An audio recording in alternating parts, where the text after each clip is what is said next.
Modern global economics operates on a predictable cycle. Find a raw material, domesticate the crop, and automate the harvest to achieve infinite scale. We applied this playbook to cotton, rubber, and timber, clearing massive tracts of land to make room for mechanical harvesters. The multi-billion-dollar natural rattan industry defies this industrial logic. It exists as one of the few global commodities that cannot be grown on a plantation. This botanical stubbornness creates a geographic monopoly. 90% of the world's supply remains physically bound to the primary rainforests of Southeast Asia. Rattan is a climbing palm. Unlike timber-producing trees, it lacks a rigid, self-supporting trunk. It begins life on the dark forest floor and reaches the sunlight required for photosynthesis by scaling the surrounding vegetation, using hooked thorns to pull its weight toward the canopy. The plant also relies on specific fungal networks that only exist in undisturbed forest floors. When land is clear for a traditional farm, this subterranean biology is wiped out and the rattan dies. Because the plant requires a fully mature, biodiverse ecosystem to thrive, the production of raw material cannot be onshored or moved closer to Western markets. It is permanently locked to the equator. The supply chain begins in the deep interior jungles, where harvesters must navigate steep ridges and dense undergrowth on foot.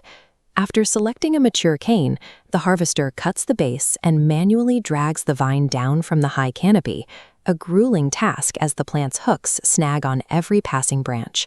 They strip away the thorny outer sheath in the field, bundle the canes, and carry them out of the forest to be transported to regional processing hubs. Raw rattan can have a moisture content exceeding 100%. If this water isn't purged immediately, the cane becomes a breeding ground for rot and wood-boring insects.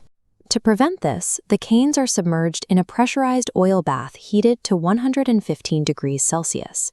The heat drives out natural sap, kills hidden larvae, and cures the outer silica skin, sealing it against environmental humidity. The material is then stood up in outdoor racks to sun-dry until it reaches a stable 12 to 15% moisture equilibrium. This drying phase makes the entire industry vulnerable to regional weather.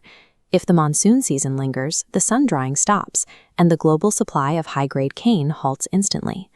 Once the material reaches the shipping ports, it faces a bottleneck defined by volume rather than mass, the cube-out metric. Rattan furniture is incredibly light, but consumes immense physical space.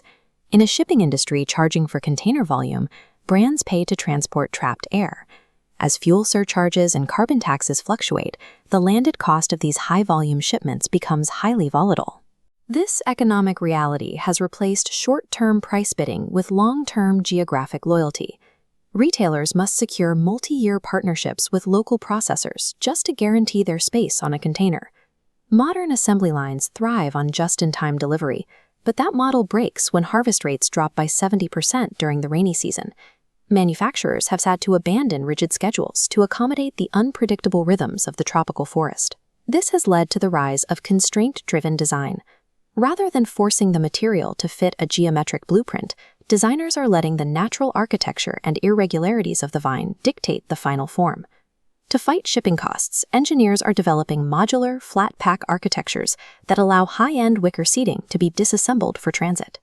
Every bundle of cane is now assigned a geotagged digital identity on a blockchain ledger, allowing retailers to trace a product back to the exact jungle outpost to verify it was harvested without damaging the surrounding forest.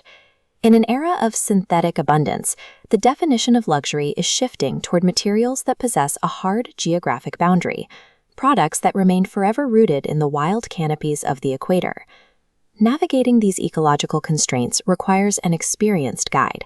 Expert Anita Hummel and the dedicated team at Mondoro specialize in bridging the gap between ethical sourcing and high-end manufacturing.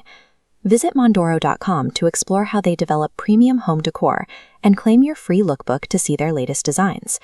To track the future of global trade and sustainable materials, make sure to subscribe to the Mondoro YouTube channel and join the Global Trade Doc community through the links in the description.